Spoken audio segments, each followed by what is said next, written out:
Hi, this is YIHAO. Today I'm going to talk about the organization between Eastern and Western, whether it will decline in relevance or it will be remained as powerful as ever.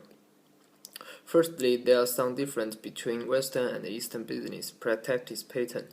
For those Asian countries, a Confucian value of the collective thing is highly appreciated. Strong ties to family, long-term orientation, respect for authority, and the high power distance between different sections of the society and the levels of the organization.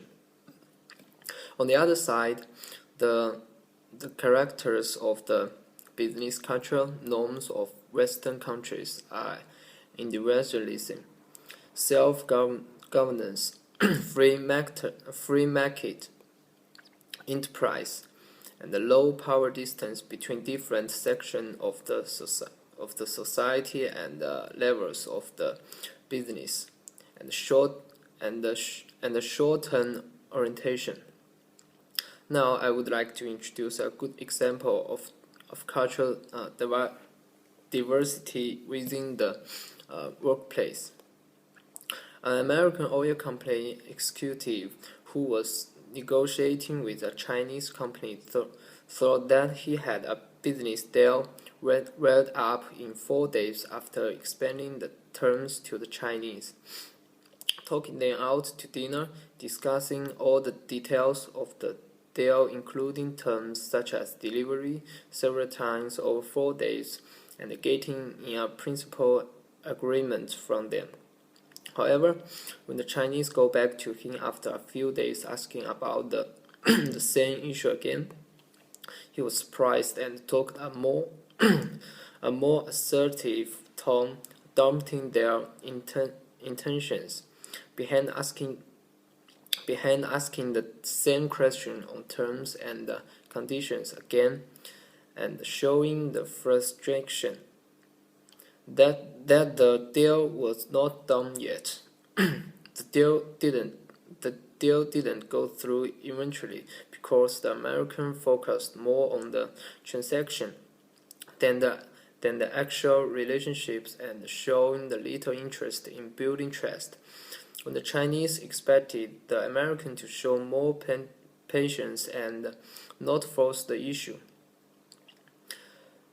Actually, everything has two sides. From those recent experience of the globalization, there appeared some positive aspects and outweighs its negative aspects. There are some studies suggest that many immigrants working in countries like China have enjoyed success in recent times.